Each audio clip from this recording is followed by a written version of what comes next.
hermanos, entonces por favor tengan sus Biblias abiertas en este pasaje. Mientras voy enseñando y dando el sermón, te animo y te invito a que vayas tú siguiendo la lectura de los versos que voy a mencionar, todos en este mismo pasaje. Así que ten tu Biblia abierta en Marcos 3, de 7 al 19. Y quiero partir con una pregunta. ¿Alguna vez te has sentido cansado del trabajo o de las tareas, las muchas tareas y responsabilidades que tienes? Esto independientemente si tu trabajo es formal y remunerado, con contrato, o se trata simplemente de un trabajo en la familia, la educación de tus hijos, administrar el hogar. Me refiero a cualquier labor, a cualquier trabajo, a tus responsabilidades diarias. Muchas personas sufren de cansancio, de estrés, de fatiga y otros males que creo que son típicos. Y en muchos casos se debe a malas condiciones laborales, a malas circunstancias, a circunstancias complicadas. Por ejemplo, el sobreendeudamiento puede afectar muy fuertemente el ánimo en una persona, tanto en el que trabaja fuera de la casa como los que quizás trabajan en casa o administrando el hogar. Otro tipo de circunstancias pueden ser tensiones dentro de la familia, dentro de las relaciones, relaciones dañadas dentro del hogar o relaciones dañadas con colegas del trabajo y malas relaciones con compañeros de trabajo. Y yo creo que todos nosotros hemos experimentado la presión del trabajo, la presión de tener que realizar tareas y cumplir con nuestras responsabilidades, porque hay muchas cosas que nos presionan, que nos dificultan, que se hace pesado y a veces cargoso. Y si no te ha llegado este tiempo de tensión, de dificultad, créeme, te llegará. Creo yo que en el fondo este tipo de situaciones se dan cuando perdemos la alegría de hacer lo que estamos haciendo, de hacer lo que hacemos. Eso es fuerte. Cuando ya no tenemos la sensación de realización, de satisfacción con lo que hago, con ir a la pega, con ir al trabajo, con cumplir con los requisitos laborales o con estar en la casa, cuidar a los hijos, educar a los hijos o cuando ya no encuentro ese sentido de satisfacción es donde se hace más difícil. Y eso se da, eso sucede cuando no le vemos sentido a lo que hacemos, cuando ya no nos satisface, cuando parece que no logramos nada, que nos esforzamos haciendo mucho, pero no logramos nada a cambio.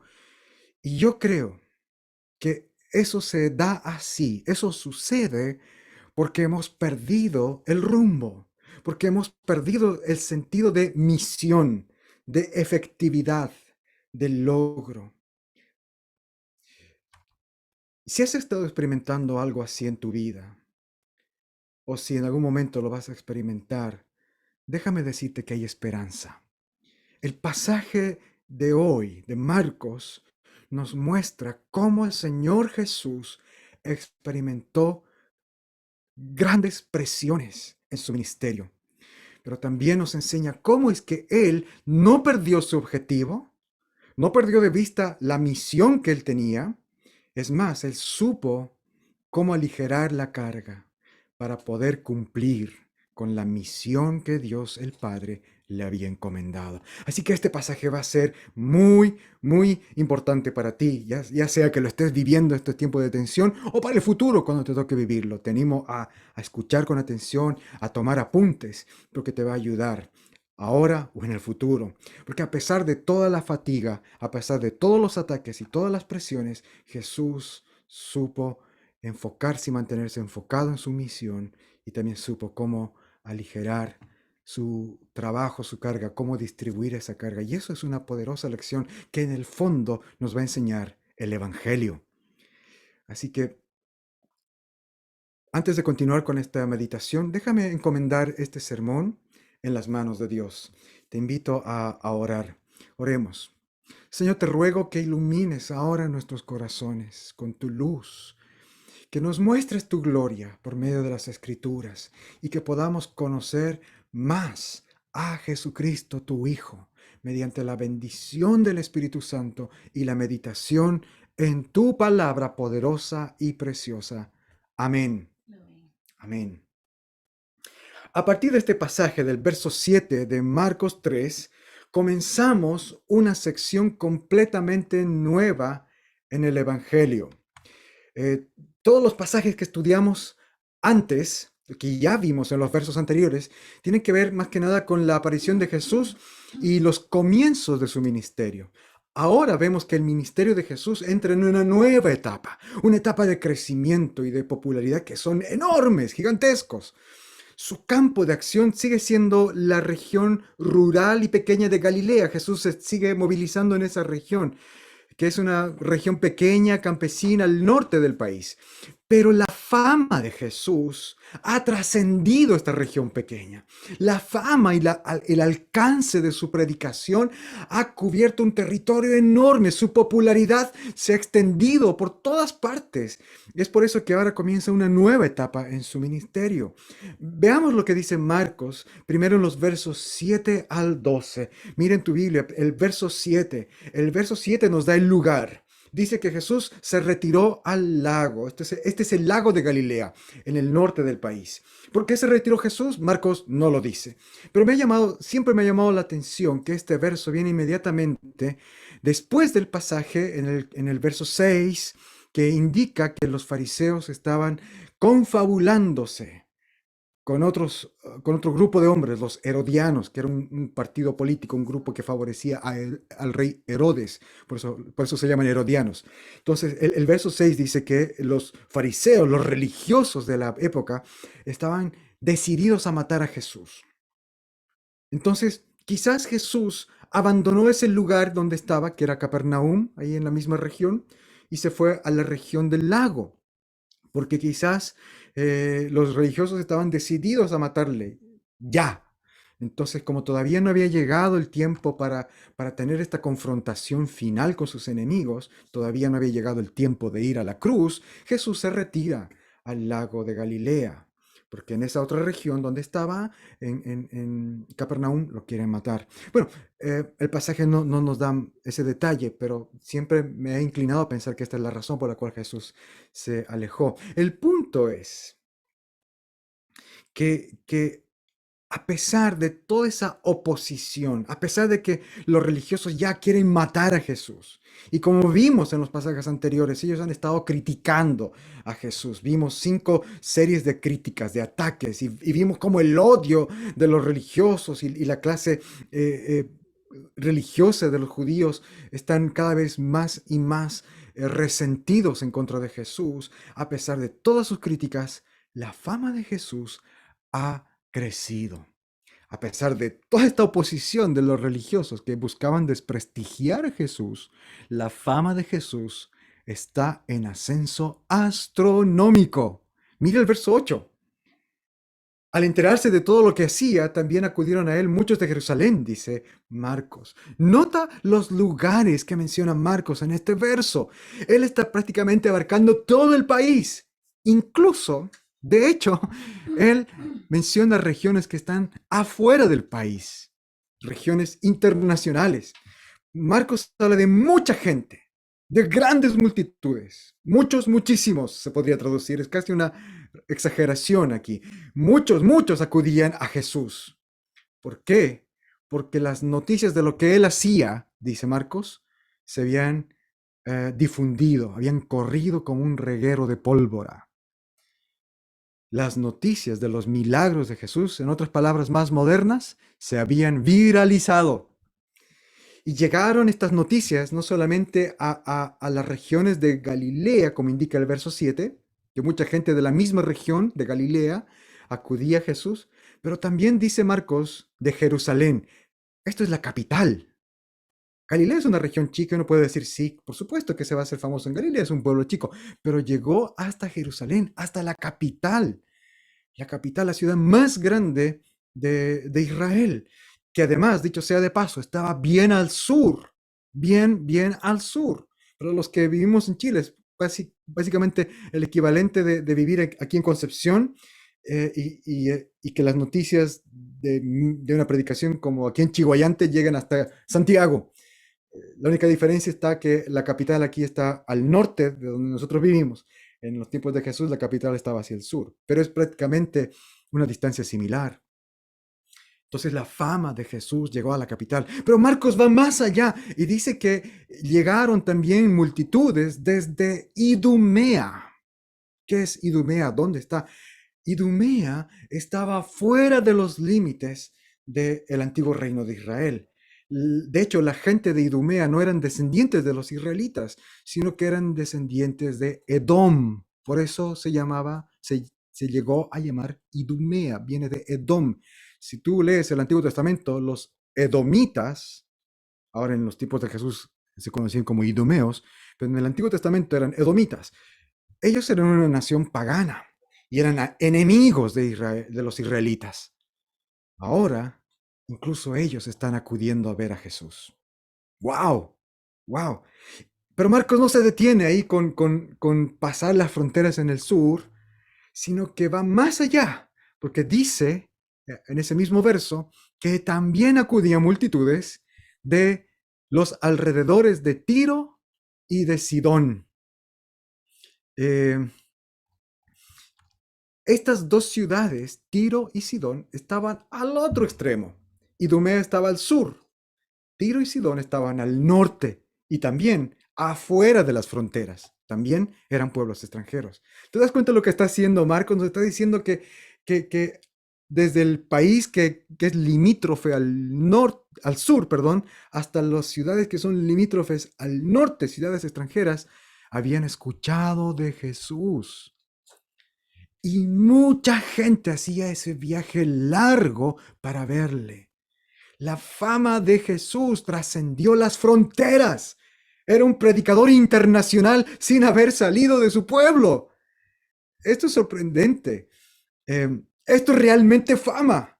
Las noticias habían corrido más rápido que los fake news de hoy.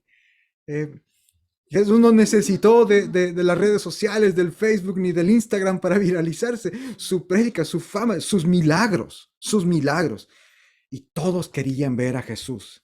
Fantástico, ¿no es cierto? Todo predicador estaría muy feliz. Yo estaría muy feliz que solo me conocieran aquí en Chihuayante.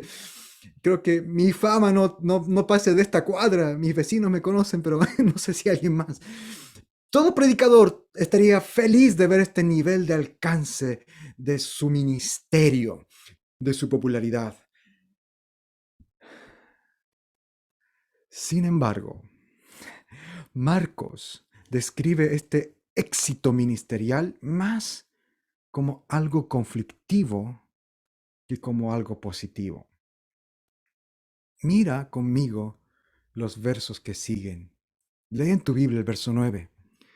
Por causa del gentío y para evitar que lo apretujaran, Jesús pidió a sus discípulos tener siempre lista una barca. Jesús les dice a sus discípulos que consigan una barca, un bote. ¿Con qué motivo? La idea es subirse a este bote y alejarse de la multitud. Esta barca es un escape para Jesús, porque la multitud estaba descontrolándose. Imagina este cuadro. Es bastante estresante. Imagina tratar de dirigir una multitud en una época donde no hay la tecnología que hoy tenemos, como los micrófonos parlantes, donde uno puede agarrar por último un megáfono y gritar: ¡A ver, orden! Jesús predicaba a voz en cuello y llegaron cientos, miles de personas, todos queriendo tocarle, todos queriendo ser sanados por él. Imagina cuán estresante fue esto. Todos han llegado a Jesús y Marcos nos dice muy claramente que llegaron a él porque la fama de Jesús como sanador y exorcista se había dado a conocer por todas partes. Y eso es un detalle muy importante.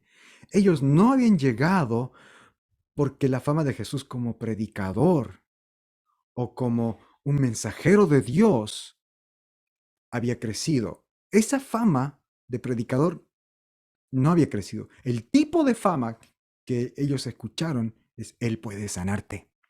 Por lo tanto, todos ellos que tienen necesidades, enfermedades, incluso están endemoniados, todos van donde Jesús y están empujando para ir adelante. Todos quieren llegar a donde está Él para tocar a Jesús o para que Él los toque, para que Él los sane. Mira el verso 10. Y es que como había sanado a muchos, dice el verso 10, todos los que tenían plagas querían tocarlo. Un montón de gente enferma abalanzándose sobre ti. ¿Qué harías tú en esa situación? Todos se lanzaban sobre Él, dice el verso 10. La gente no tenía un interés real en Jesús, en Él, en su persona, en conocerle, o en su mensaje, en su predicación, en escucharle. Ellos solo lo ven como un hacedor de milagros y quieren tocarle, quieren ser sanados. Yo, quiero.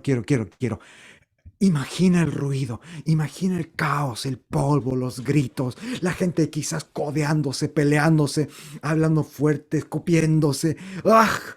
Y más encima la mayoría son enfermos, empujándose para llegar a Jesús. ¡Qué caótico! ¡Qué estresante! El verso 9 dice que lo estaban apretujando. Así que Jesús se aparta usando una barca para predicar desde el agua. Esto nos muestra una vez más cuál es la prioridad de Jesús. Él se mantuvo enfocado en su misión primordial. Su misión era predicar el Evangelio. Y eso ya lo vimos desde el capítulo 1, ¿recuerdan? En una situación similar donde viene mucha gente porque él había sanado a la suegra de Pedro y esa noticia se dio a conocer y viene mucha gente y los discípulos van a buscar a Jesús y le dicen, todo el mundo ha venido a verte. Y él dice, no, vamos a otro lado, vamos a otras regiones porque yo he venido a predicar el Evangelio, a eso he venido. Entonces vemos lo mismo aquí, Jesús se mantiene enfocado en su misión.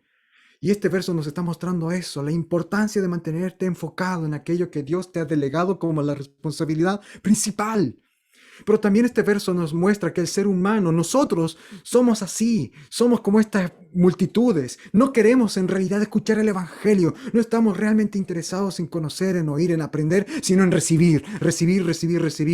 Solo veo, lo único que veo de frente, lo único que tengo de frente a mí son mis necesidades, aquello que yo considero prioritario y urgente y quiero que Dios me lo resuelva al tiro, ya. Y generalmente el púlpito no lo veo como una prioridad. Pero aquí vemos que Jesús sí, de hecho, este bote es su púlpito. Y desde allí él continuaba predicando. Habiendo dicho todo esto, este pasaje también nos muestra que a pesar de todo, y por gracia, él sí sanó a muchos de ellos. No es que Jesús haya dicho, oye, ¿saben que yo solo soy un predicador y Dios me envió a predicar? No los voy a sanar. No, él le dio prioridad a aquello que era prioridad, la predicación, pero seguía. Quizás, quizás podríamos decir que lo siguiente en prioridad era mostrar misericordia, misericordia práctica, sanando al enfermo. Así que él continuó sanando y expulsando demonios. Los versos 11 y 12 muestran cómo las fuerzas demoníacas seguían en conflicto con Jesús. Dice Marcos que los espíritus impuros reconocían quién era él. Ellos gritaban, tú eres el Hijo de Dios. Y esto es irónico porque las multitudes no le conocían. Las multitudes de gente solo le veían a él como un milagrero. Pero los demonios sí sabían quién era él. Y esta es otra fuente de estrés, si te pones a pensar bien, de cansancio. Porque él ha venido para rescatarnos a nosotros, para hablarle a estas multitudes. Pero ellos solamente le ven como un milagrero. La gente viene en grandes cantidades, pero nadie realmente le interesa a Jesús como persona. Nadie quiere conocerle a él, amarle a él. Solamente quieren recibir milagros y sanidades y exorcismos. Hay presión en eso. Hay presión en su ignorancia, en su testarudez. Y esto puede ser bien frustrante. Y encima de todo, los demonios. Los demonios son los únicos que le reconocen. Pero ellos tampoco buscan amar o seguir a Jesús. De hecho, ellos se le oponen. Ellos huyen delante de él. Son sus enemigos y enemigos de su Padre. Entonces, en un sentido muy fuerte, Jesús está solo, enfrentando esta situación. ¿Qué le da fuerza al Señor para mantenerse firme en la misión que Dios le ha entregado y no caer en frustración en este ministerio que es tan duro. En primer lugar, mantenerse enfocado, mantenerse enfocado. Él vio lo que estaba sucediendo, vio a las multitudes, él vio que esto era un riesgo para su salud y sobre todo para la efectividad del mensaje, así que él procuró conseguir una barca, un púlpito para continuar con su trabajo. Él se enfocó. Queridos, cuando perdemos el rumbo, cuando perdemos el sentido de misión, cuando no sabemos ver cuál es la tarea que Dios nos ha delegado a nosotros como trabajadores, como empleados, como padres, como madres, como esposos, esposas, como hijos, cuando perdemos de vista la misión, la identidad que Dios nos ha dado, es cuando caemos en frustración, en insatisfacción, en el estrés. Debemos recordar, debemos hacer este ejercicio de pensar y decir, alto, ¿por qué hago lo que hago? Yo no trabajo solamente para poner lucas o ganarme las lucas y poner comida en la mesa. Yo trabajo porque Dios me ha dado un trabajo con un propósito. Sea remunerado o no, tu trabajo, tu labor en la familia, tu trabajo, tu labor en la oficina o donde sea, como cristianos hacemos todo para la gloria de Dios. No solamente para ganar un sueldo, no solamente para tener la casa ordenada y los hijos educados, bien alimentados. Esos son beneficios colaterales. El propósito fundamental es para la gloria de Dios. Vamos a hablar un poco más de esto al final del sermón. Ahora vamos a la segunda parte, porque en esta segunda parte también hay lecciones muy importantes. Sigue, por favor, la lectura ahora en los versos 13 al 19. Porque en esta segunda parte vemos también la estrategia que usó Jesús para poder mantenerse enfocado en su ministerio. Y su estrategia es fantástica. Lo que él hace básicamente es invitar a otros a ser sus compañeros en el ministerio. Después de ese escenario caótico que Marcos nos pinta, nos retrata, un escenario de Jesús rodeado de multitudes, de gente buscando tocarle, de gente acudiendo a él, solamente queriendo ser sanada. Marcos dice que Jesús se fue a un monte, se apartó por un momento. Qué importante apartarse para reenfocarse, para evaluar, para pensar. Y allí él, seguramente en oración, seguramente, no me cabe la menor duda, que en oración, eso es muy importante, en oración llamó a un grupo pequeño de discípulos para hacer de este grupo su equipo de trabajo. Los versos 14 y 15 indican que Jesús llamó a 12. 12, este número es importante porque eran 12 las tribus de Israel. Entonces, con estos 12 hombres, Jesús está fundando, por así decirlo, su nueva Israel, un Israel espiritual, la iglesia. Y estos 12 son los 12 apóstoles, sus 12 discípulos. Y lo que llama la atención es que a ellos, Jesús, Dios el Hijo, les da autoridad, los llamó. ¿Pero para qué? ¿Para qué? ¿Para qué los llamó? Las escrituras son bien claras. Él los llamó para que lo acompañaran. Lee tu Biblia. Él los llamó para que lo acompañaran, pero también para participar en el ministerio. Jesús había venido para predicar las buenas noticias. Esa era su misión. Pero los milagros y las sanidades eran una prueba que certificaba lo que él estaba diciendo era verdad. Si su prédica hubiera sido simplemente eso, prédica, una retórica, sin los milagros se hubiera quedado en eso, en retórica, en un discurso. Porque cualquiera puede decir que es el Mesías, cualquiera podía predicar y decir yo soy el Mesías, pero solo el verdadero Mesías tendría la autoridad de Dios para ordenar a los demonios, para ordenar a las enfermedades. Por lo tanto, los milagros eran importantes porque confirmaban la predicación de Jesús. Y los versos 14 y 15 son espectaculares porque muestran que Jesús les dio esa misma autoridad a sus discípulos. Leamos los versos 14 y 15. A 12 de ellos los designó para que estuvieran con él. Ese es el propósito, para que lo acompañen, para que estén con él. Pero para enviarlos a predicar y para que tuvieran el poder de expulsar demonios. Jesús los llamó principalmente para que estuvieran con él. Y eso es importante. El Señor, a pesar de ser el Hijo de Dios, vio que era importante no estar solo para cumplir la misión que Dios le había dado. Hermanos, ser comunidad, actuar en comunidad, está en el mismo ser de Dios. Dios es comunidad. Él es un Dios trino, un solo Dios en tres personas, en perfecta unidad. Y ahora Dios está invitando a 12 hombres a tener el vínculo más cercano posible con el Hijo de Dios. Ellos, a partir de ese día, van a vivir con Jesús, van a viajar con Jesús, van a conversar con Jesús, van a aprender con Jesús.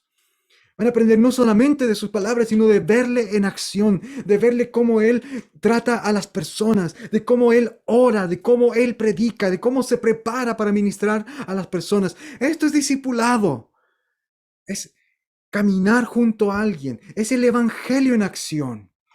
Y Dios no solamente nos salva del pecado y del infierno, Él nos da esta misión, hermanos. Esta es nuestra misión.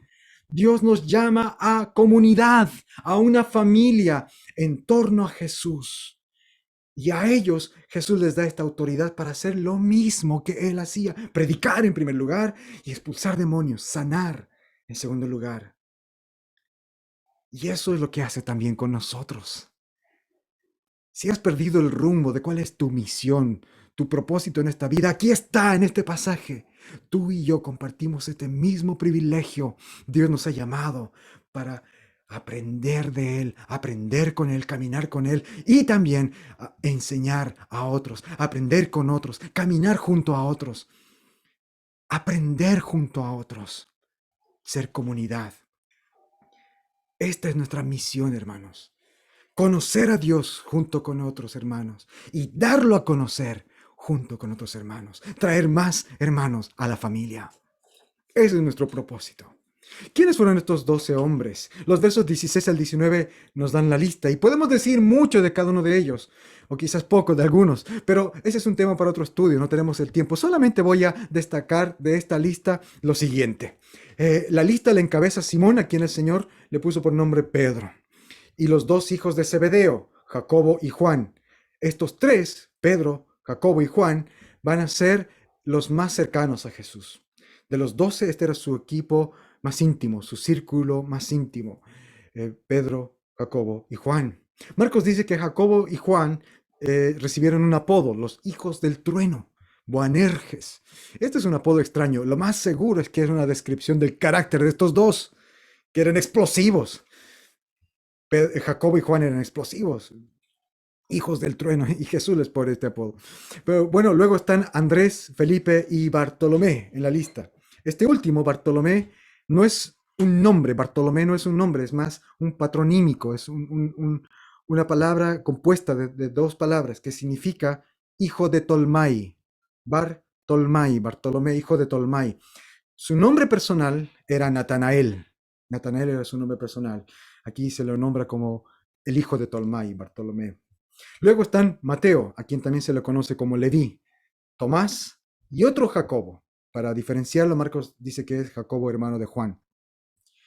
Perdón, para diferenciarlo de Jacobo, el hermano de Juan, Marcos dice que este otro Jacobo es hijo de Alfeo. Finalmente están Tadeo, quien en los otros evangelios es llamado como Judas, hijo de Jacob. Sabemos muy poco de él. Simón el cananista, a quien también se le conoce como el celote. Los celotes o cananistas eran una secta judía que tenían la misión, que ellos mismos habían puesto esta misión de expulsar y matar a los romanos, a cualquier costo. Eran básicamente terroristas. Y finalmente está Judas Iscariote, el que traicionó a Jesús. Este es un grupo extraño de gente. 4 de ellos son pescadores. Uno es cobrador de impuestos. Y otro, el cananista, es miembro de un partido político radical y violento. Y de los otros 6 no sabemos prácticamente nada. Pero sí sabemos que todos eran laicos. Ninguno tenía formación religiosa, estudios teológicos, no eran rabinos, no eran predicadores ni expertos. Sin embargo, fue con estos hombres con quienes Jesús estableció su iglesia y difundió las buenas noticias hasta el fin del mundo.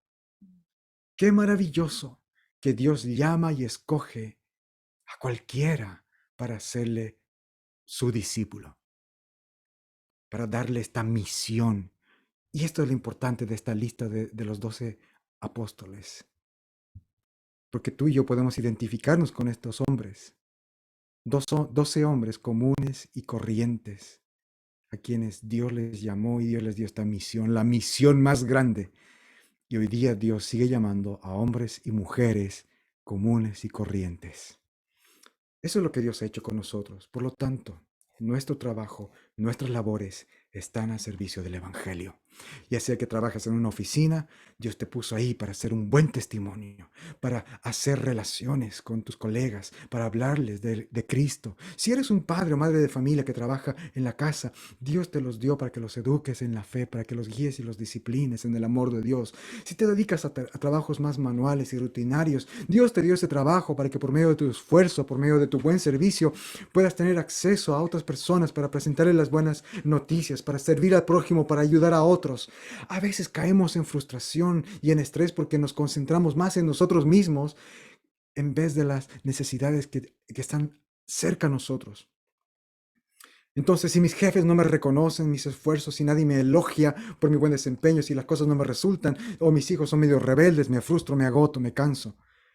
Por eso es bien importante reenfocarnos, recalibrarnos. Nuestro norte no es recibir buenas recomendaciones, buenas evaluaciones, tener buenos hijos, una casa bien limpia y ordenada. Nuestra misión es el Evangelio, el Evangelio, el Evangelio. Discipular, discipular, hacer discípulos, amar al prójimo, predicar el Evangelio y sanar al enfermo, atender las necesidades del que sufre. Hermanos, esa es nuestra misión. Cobremos ánimo. Todos estamos al servicio de Dios. Si eres cristiano, estás al servicio de Dios y de su iglesia. Podemos obtener poder para renovar nuestro ánimo y nuestras fuerzas y encontrar deleite en servir a Dios en lo que hacemos. Así que te exhorto y te animo a que hagas este proceso de analizar bien tu vida. ¿Dónde estás? ¿De dónde obtienes satisfacción? ¿De dónde obtienes fuerzas para perseverar? Tiene que ser de tu identidad como discípulo de Jesús. Luego de la oración que vamos a hacer a continuación, les quiero comentar también un poco acerca de esto mismo, de cómo vamos a crecer en la formación del discipulado. Pero ahora oremos, oremos. Oh Señor misericordioso, por tu gracia nos has llamado a tu reino. Te suplicamos que bendigas tu obra en nuestras vidas. Prospera nuestras labores, nuestras responsabilidades y tareas de manera que nosotros podamos serte fieles y trabajar por tu causa y para tu reino. Inspíranos a dar fiel testimonio por palabra y por obra para la extensión de tu reino. Mediante Jesucristo nuestro Señor. Amén.